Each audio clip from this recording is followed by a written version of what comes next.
les vacances,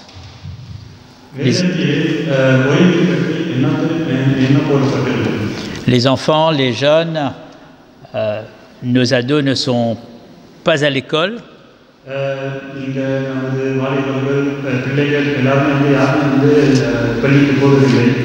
Ceux qui ont pris leur congé, ils sont partis.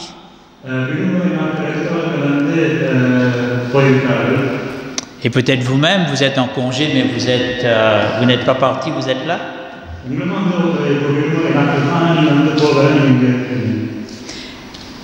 Mais nous, en tant qu'adventistes, quand nous entendons le repos dans la Bible,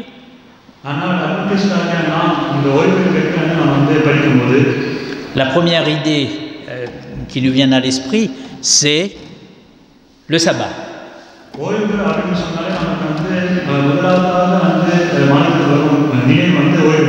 Repos égale sabbat, c'est vrai. Mais le mot repos est défini comme la paix, l'aisance, le rafraîchissement, la relaxation. On n'est pas stressé. Maman n'est pas stressée pour préparer les enfants pour aller à l'école. Papa, c'est plus cool au bureau. Donc parfois il part un peu plus tard. C'est en somme la relaxation.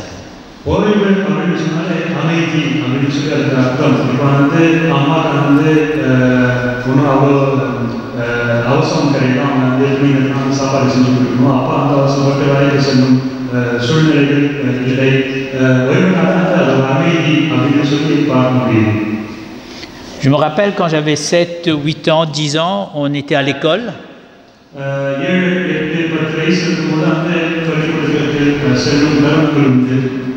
En ce temps-là, l'île Maurice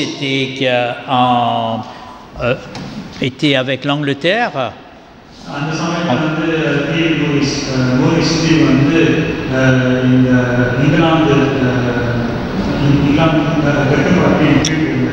Et le matin, avant d'entrer en classe, on tirait le drapeau anglais.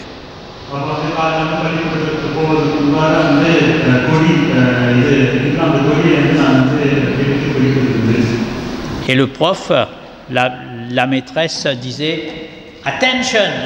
On était comme ça. « Garde à vous !»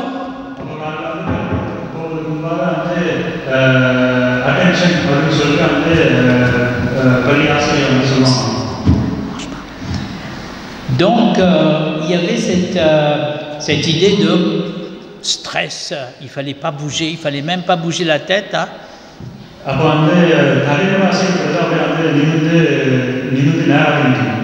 Après, la maîtresse disait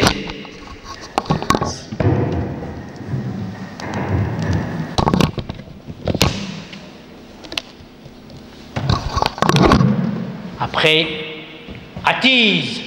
On faisait comme ça, on était en repos, déstressé, décompressé, et là, c'était vraiment la position d'être en repos.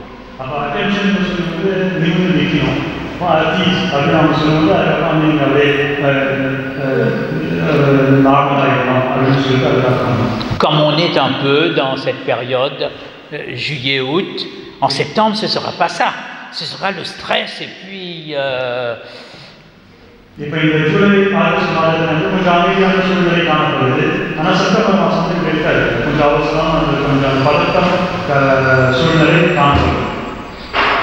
Et je vais voir avec vous ce matin ces trois, en somme, thèmes: repos physique, repos émotionnel et repos spirituel.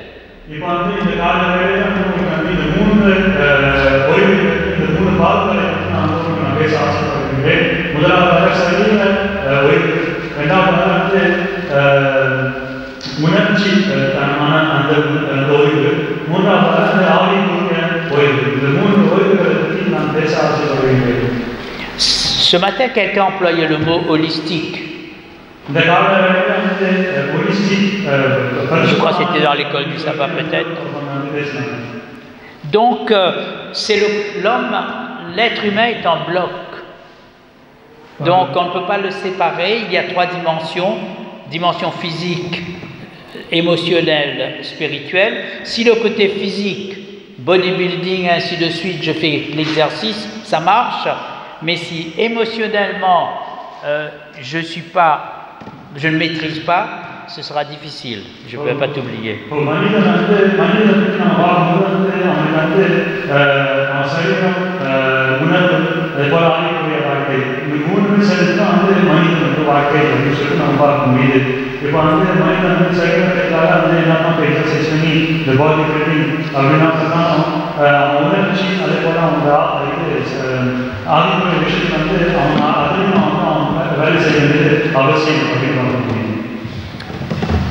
Maintenant, si spirituellement ça va,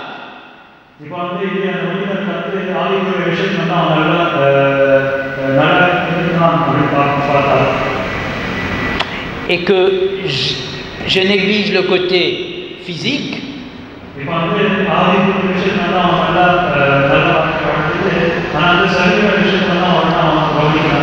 et je ne prends pas soin de mon corps,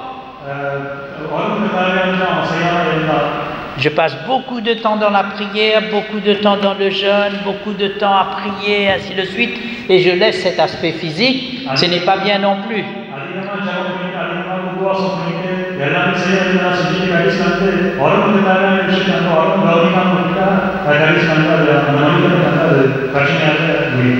Jean, dans une de ses lettres, disait à un ancien,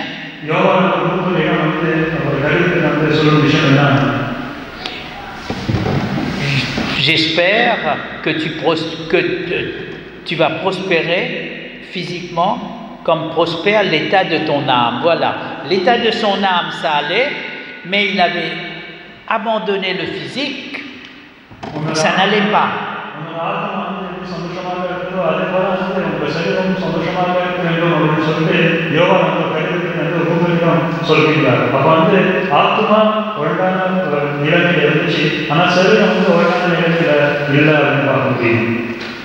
Donc l'être humain ne peut pas être en repos, en somme, à l'aise, si ces trois ne fonctionnent pas ensemble.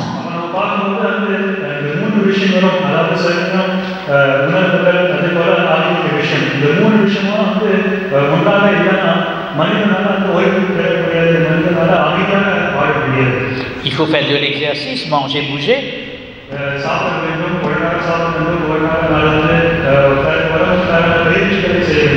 Il faut donner du temps à la parole de Dieu, à la prière, à ce lien avec lui.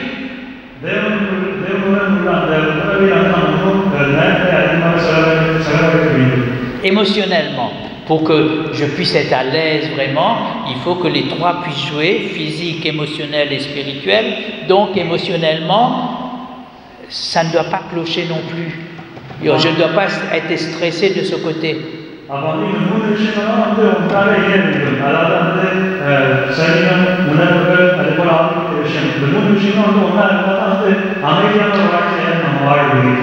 Tout à l'heure, nous allons voir quelqu'un qui a les deux allaient peut-être, mais il a été affecté, drôlement affecté sur le plan émotionnel. Pourtant, ce n'était pas n'importe qui.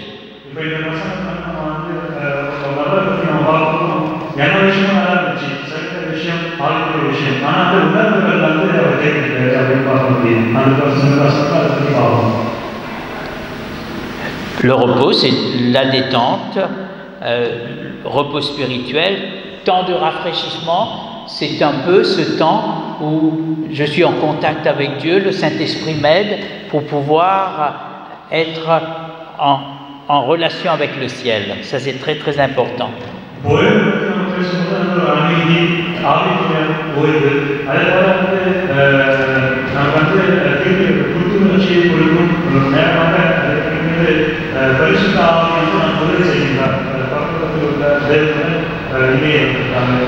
Ainsi, mon cœur, ce côté, en somme, émotionnel, sentiment,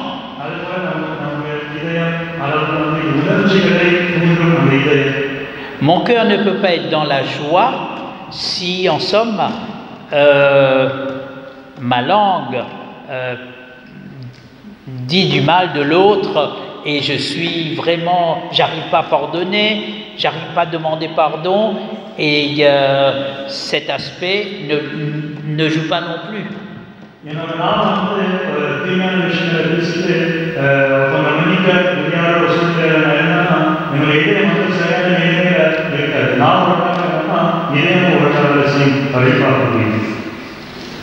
Et Luc, qui était médecin, il a écrit le livre des Actes.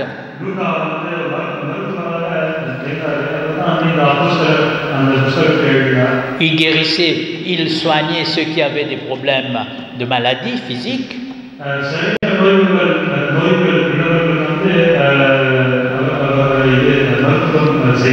Et là, il va pointer du doigt en disant, même ma chair reposera avec espérance. Même ma chair, le côté physique, reposera avec espérance.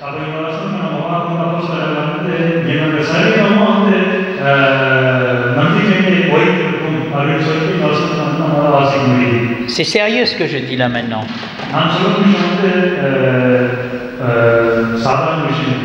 Vous avez des personnes qui, en somme, rechassent de mauvais sentiments envers les autres.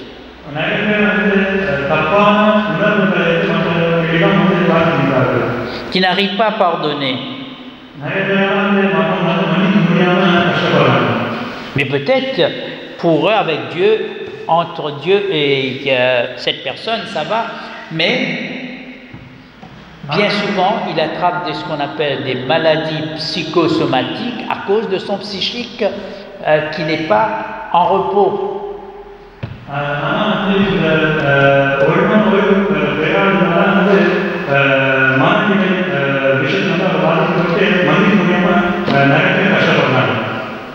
Je vais laisser ce texte. Maintenant, il y a ici, nous voyons tous ces textes qui nous parlent justement le côté, j'ai mis le mot grec ici, pour ceux qui aiment les langues, c'est pour montrer que anésis, cela veut dire repos, liberté. Et je vous laisse lire ces textes vous-même et vous allez voir qu'il y a le côté physique, ma chair, notre chair, hein, et puis j'ai nu point de repos d'esprit. Repos d'esprit, c'est le côté psychique. Hein? Et puis, je te laisse parler. Ouais.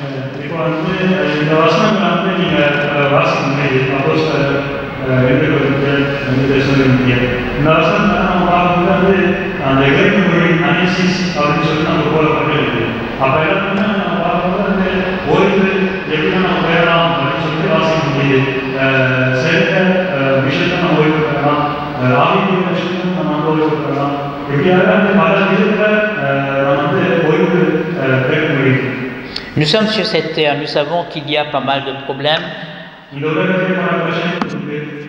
avec nous-mêmes, avec les autres.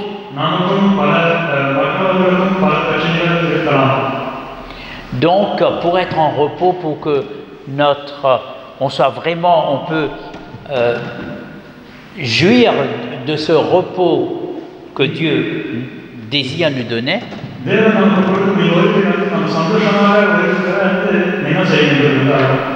Nous devons tout équilibrer dans notre vie.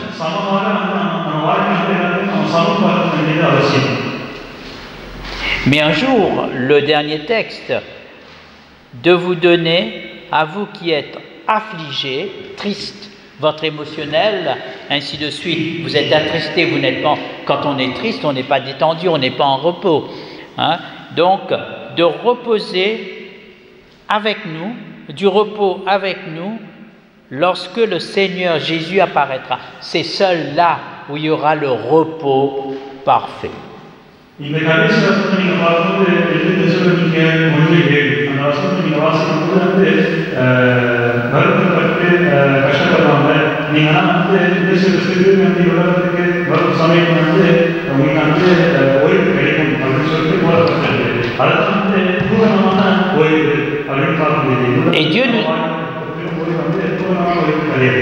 Dieu nous invite à l'équilibre, ne pas céder à la paresse, ne pas aussi non plus devenir bourreau du travail pour ne jamais se reposer, toujours être que Marthe, ne pas être Marie, être que Marie, ne pas être Marthe.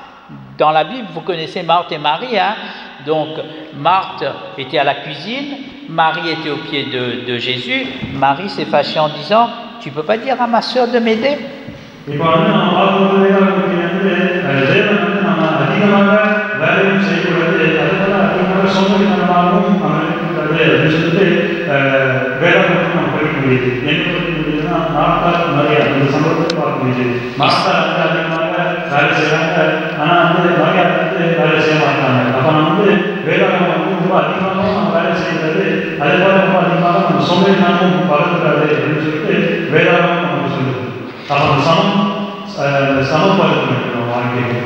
Jésus ici fait l'équilibre en disant, présentement, c'est Marie qui est à la bonne place, à mes pieds. Mais après, elle pourra être à la cuisine quand je ne serai pas là.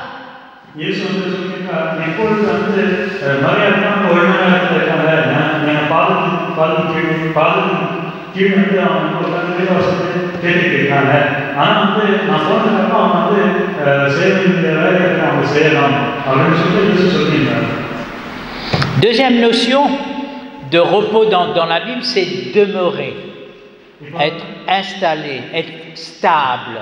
Parce qu'il y a des personnes qui ne sont jamais stables. Ces personnes vont toujours changer de métier, même changer d'époux, d'épouse, ou changer, ne jamais être bien installé. Dans la Bible, c'est planter sa tente. Voilà une notion de repos, planter sa tente.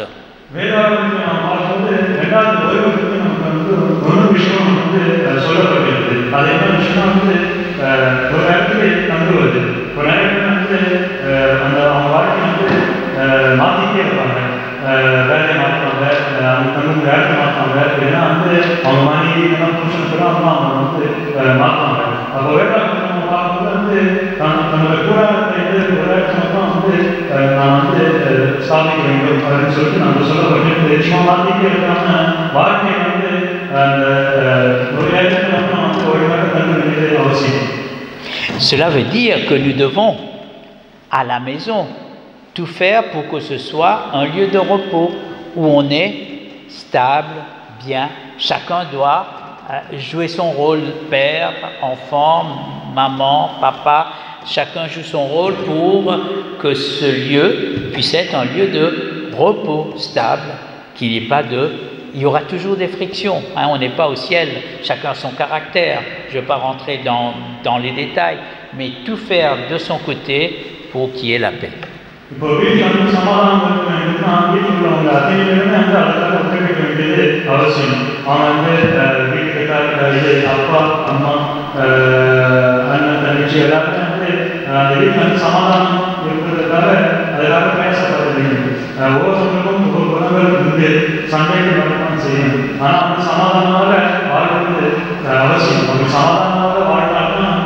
C'est Marc, l'évangile de Marc, MARC. J'ai travaillé avec un texte anglais, donc avec une Bible anglaise. Pardon? Le mot qui? D'accord. C'est Marc, oui, merci, c'est Marc. Donc, peuvent être en repos sous son ombre. Ça peut être, en somme, habiter, c'est être en repos.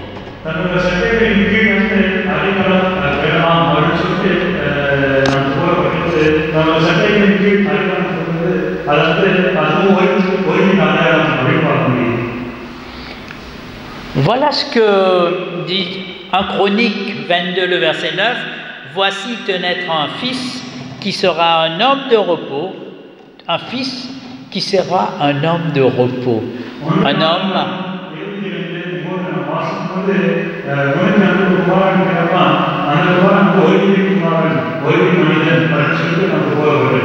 qui équilibre sa vie, même si Salomon n'était pas toujours équilibré, et qui donnerait du repos, la paix et la tranquillité. Voilà ce que nous sommes appelés à faire.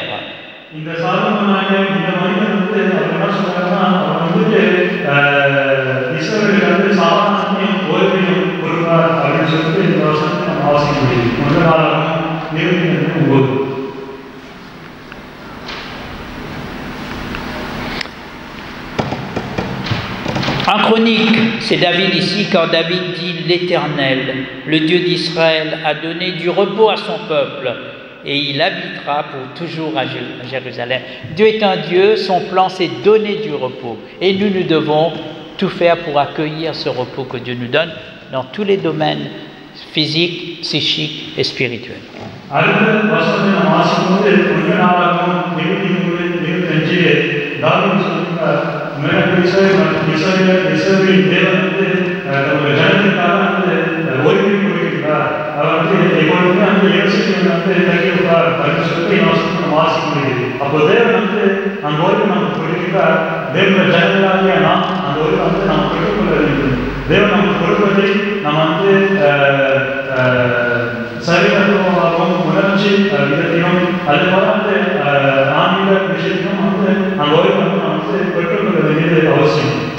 Il y a une autre notion du repos dans la parole de Dieu, c'est la théologie du repos de Dieu.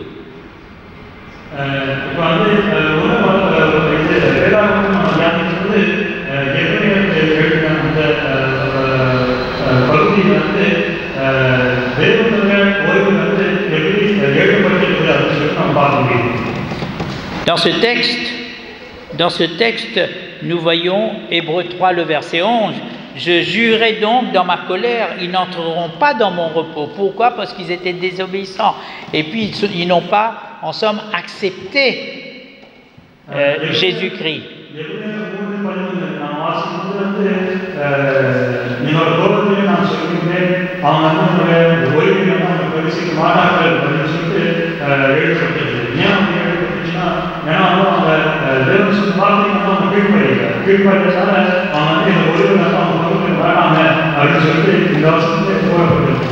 Et Dieu fait un appel ici en disant, quand il est encore temps, il faut décider d'entrer dans son repos. Quand il est encore temps. Il y a des personnes qui avancent, qui ne décident pas, qui avancent, qui retardent, et puis c'est trop tard.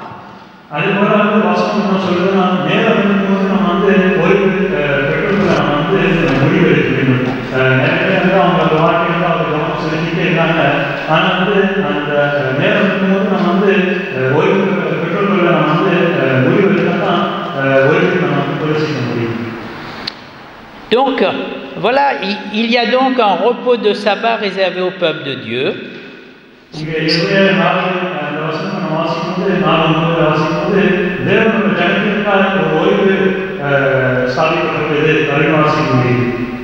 Car celui qui entre dans le repos de Dieu, le repos, antique défini, pas un repos, le repos de Dieu,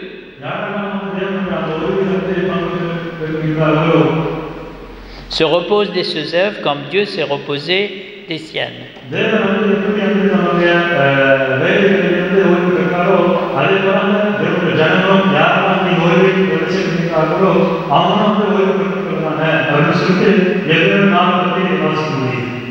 Bien souvent, on dit que c'est le sabbat. C'est vrai. Dans ce que nous lisons le texte, c'est le sabbat.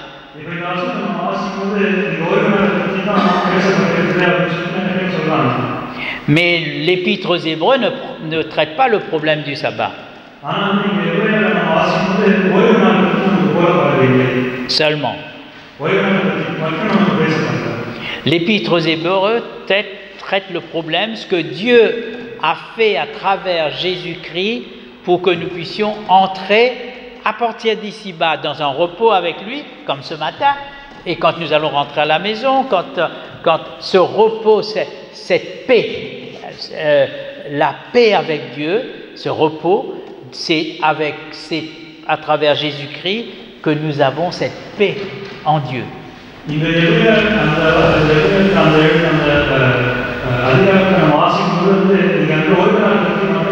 பேசப்படவில்லை. எப்படி வந்து இயேசு நமக்காக வந்து மறுத்து சமாதானத்தை கொடுத்தார் அப்படின்னு சொல்லிட்டு அந்த பகுதியும் வந்து இங்கே நமக்கு வந்து பேசப்பட்டு இருக்குது. எப்படி வந்து நம்ம வீட்டிலும் நம்ம சில விஷயங்களிலும் நமக்கு வந்து சமாதானம் கிடைக்கின்றது அப்படின்னு சொல்லிட்டு இந்த அதிகாரத்தை நம்ம வாசிக்க முடியும். Vous comprenez, le repos, ce n'est pas seulement arrêter de travailler. Le repos dans la Bible, c'est beaucoup plus que cela.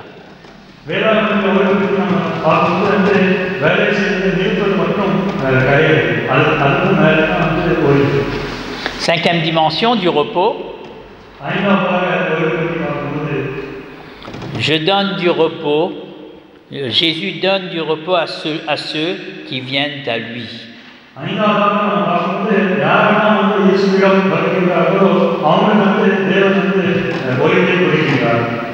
C'est peut-être pas un repos physique, mais c'est un repos émotionnel et un repos spirituel.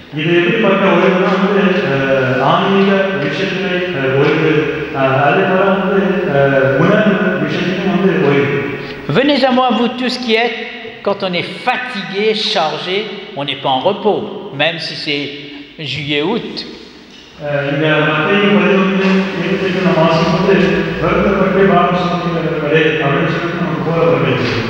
Et là, Jésus parle du repos spirituel.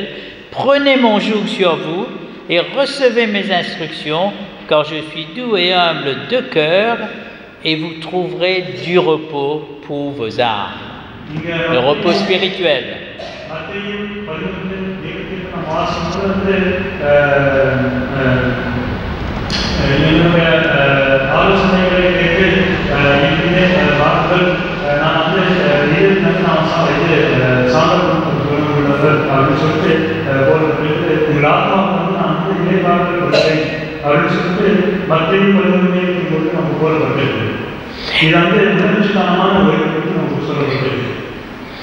Et on parle aussi d'une autre dimension de repos, c'est lorsqu'on est dans la tombe, on se repose en attendant l'éveil un jour quand Jésus reviendra. On dit au cimetière, parfois vous voyez, ici repose un tel. Ici repose.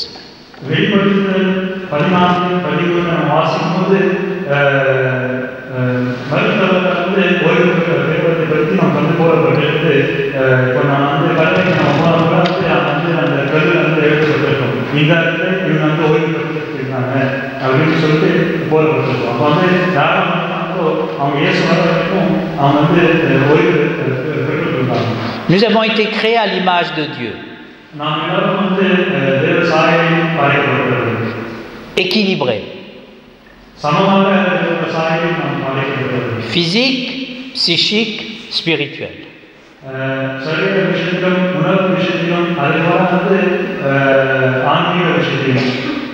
Si nous voulons chercher un exemple de quelqu'un qui était vraiment équilibré, c'est Jésus.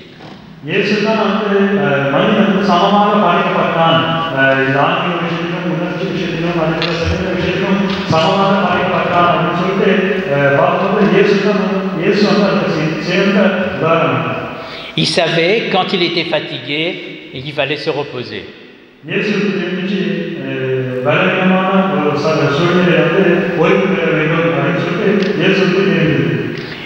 Le texte dit, Jésus, fatigué du voyage, était assis. Quand on est fatigué, il faut pouvoir s'asseoir. Parfois non, on y va, on fait tout, et puis on veut tout terminer, et là on s'épuise.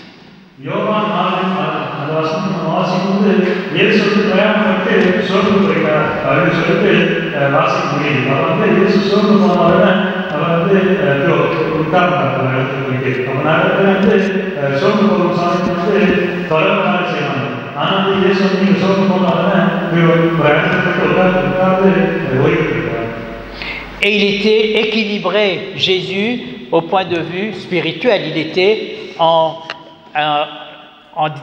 lien direct avec son Père.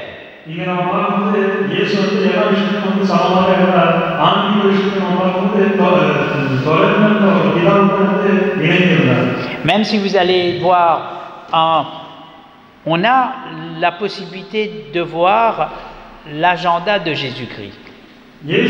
Comment il passait son temps.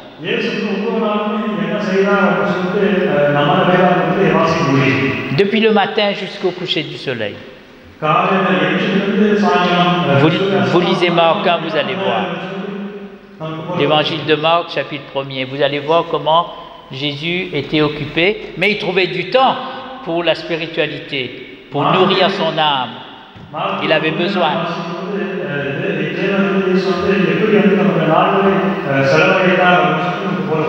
Si lui, il avait besoin, à plus forte raison, nous.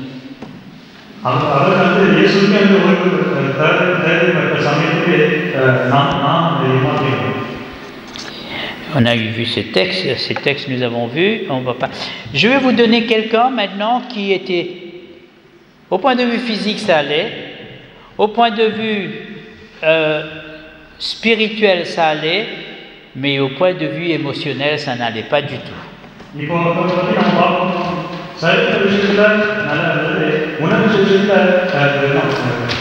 C'est sur le point de vue. Pardon? C'est sur le point de vue. Non, c'est pas sur le PowerPoint, c'est Élie. Non, c'est sur quel plan qu'il était. Émotionnel, pardon.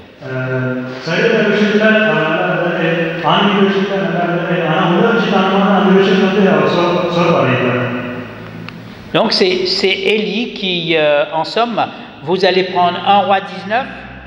Vous allez prendre 1 roi 19 pour 1 roi 19. Nous allons voir ensemble. Il était là, il n'était pas équilibré. Tout Élie qu'il était, un enfant de Dieu. Personne ne peut reprocher à Élie quelque chose en disant il n'était pas spirituel, il n'était pas en harmonie avec Dieu. Il était spirituel, il était en harmonie avec Dieu, mais il a fait un burn-out. Il a fait ce qu'on dit, hein? Il n'a pas vraiment fait ce qu'il fallait.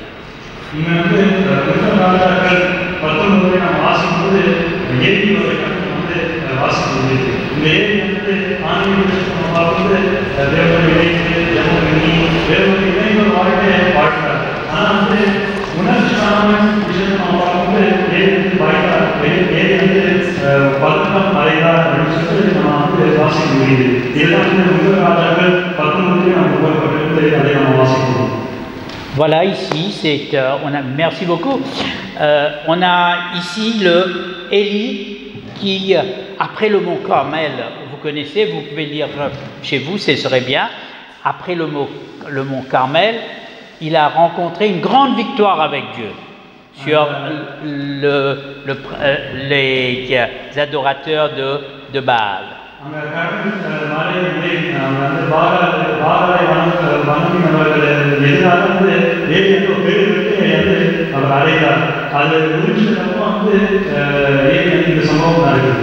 Vous connaissez cette histoire, c'est une belle histoire.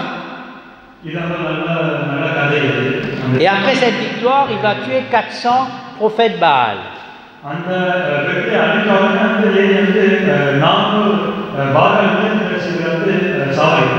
Et Jézabel, qui a épousé Akab, une femme païenne, est fâchée avec Élie. Elle veut mettre à mort Élie.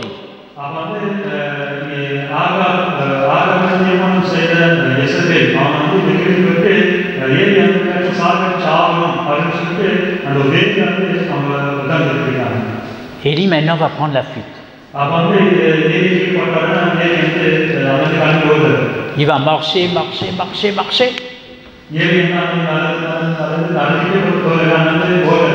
Épuisé. Et là, il va rentrer dans une caverne. Symbole, vraiment, il est dans le noir, il est émotionnellement complètement déstabilisé à plat.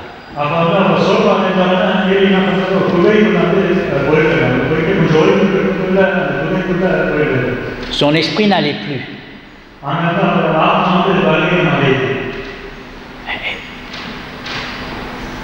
Il n'avait rien à manger. Il était épuisé physiquement et émotionnellement. கொடுக்கின்றார். Et là, c'est très important, quand on est épuisé physiquement, émotionnellement, le spirituel ne va pas. நாம் பலவீன சரீர விஷயத்திலும் உணர்வு விஷயத்திலும் நாம் பலவீனம் அடைந்து ஆன்மீக விஷயத்திலும் நாம் கண்டிப்பாக சோர்வடையும். Il faut que les trois fonctionnent bien. மூணுமே உண்டாக செயல்பட்டால்தான் நாம் சந்தோஷமான வாழ்க்கையை வாழ முடியும். Et maintenant, Dieu va voir Élie dans cette situation, dans le texte, hein, vous pouvez voir, vous lirez chez vous, Dieu va voir Élie dans cette situation, Dieu va venir à son secours.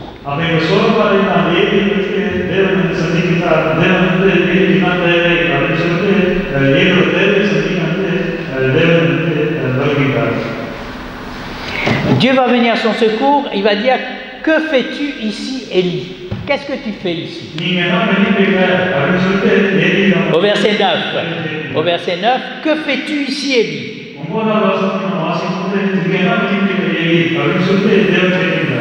Il pensait qu'il était seul, il pensait qu'il était spirituel, et Dieu dit non.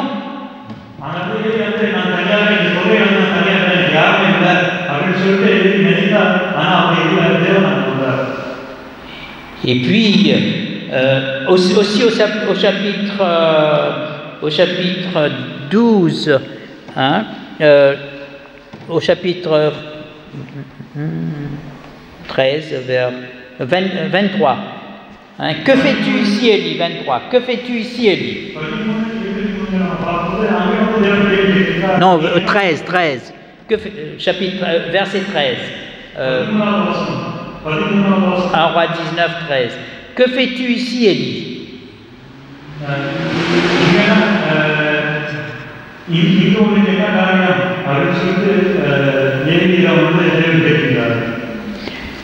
Parce que on veut lui ôter la vie, l'Éternel dit, voilà, l'Éternel envoie un ange pour apporter de la nourriture.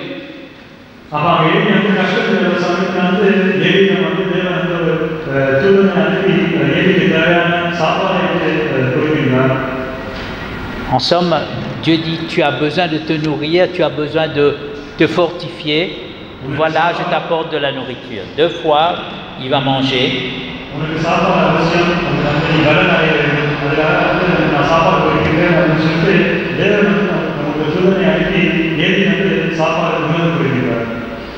Et après, il va reprendre la route.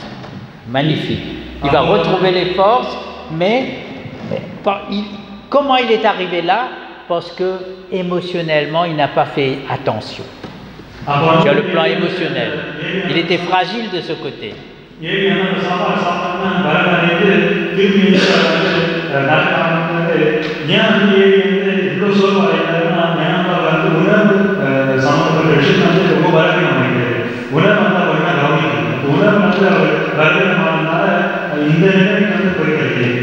Le Saint-Esprit nous a été donné pour que nous puissions trouver l'équilibre sur ces 3 dimensions, physique, psychique et spirituelle, émotionnelle et spirituelle.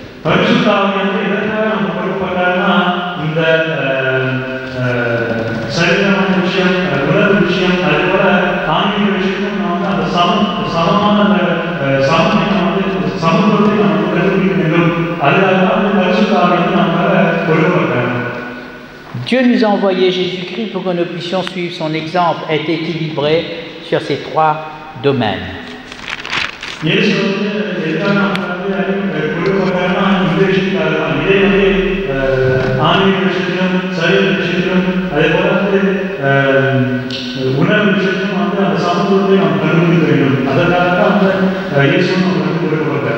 Voilà la notion du repos dans la Bible. Le sabbat, oui. Le travail, oui. Aussi la relation avec Dieu. Et ma relation avec l'autre, avec les autres, ça compte aussi.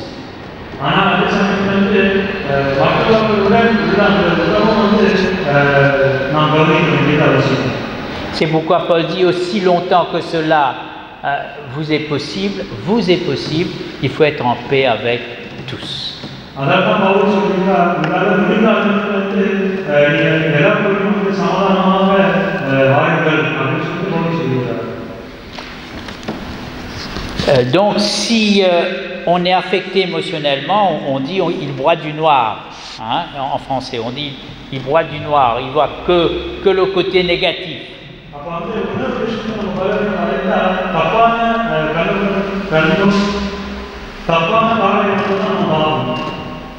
Nous devons prier le Saint-Esprit pour trouver cet équilibre physique, psychique et spirituel. C'est pas facile.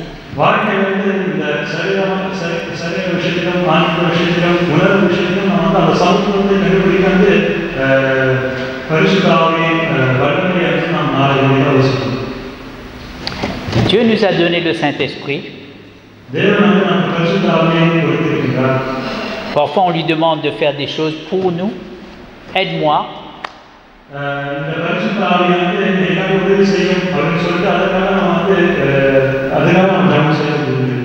Alors, il a donné le Saint-Esprit pour nous aider. On n'écoute pas.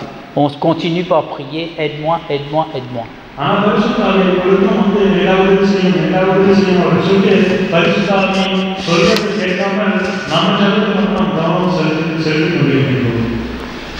Que Dieu nous éclaire, son esprit nous aide pour que nous puissions travailler sur ces trois tableaux, travailler sur ces trois plans pour être dans le repos de Dieu.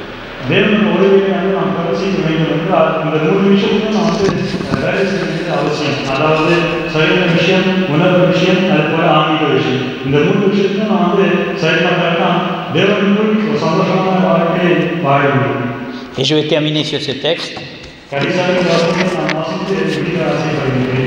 Que votre être tout entier,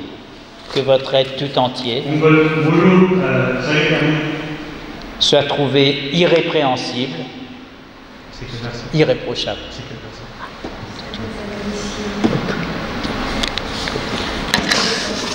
Attends, je l'avais ici, hein. Que votre être... C'est ça lui. Merci Maryse. Donc, que votre être tout entier soit trouvé irrépréhensible. L'esprit, l'âme et le corps. C'est une autre version.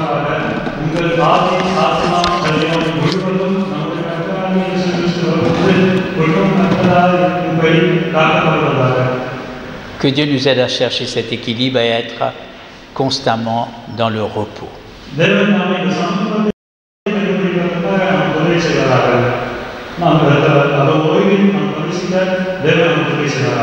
En attendant son repos, vrai repos un jour au ciel.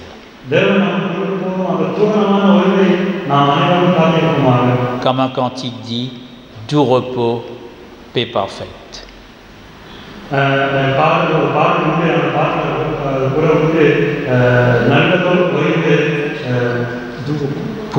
Doux repos, paix parfaite. Ça, c'est au ciel.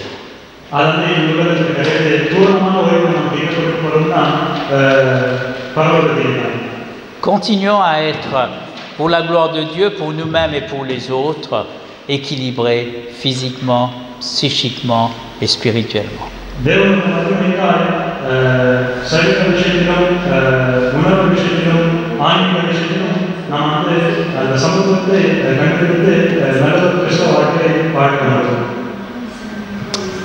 Les jeunes, vous avez la chance d'entendre ces choses. Nous, quand on était jeunes, on ne nous parlait pas trop de ces détails.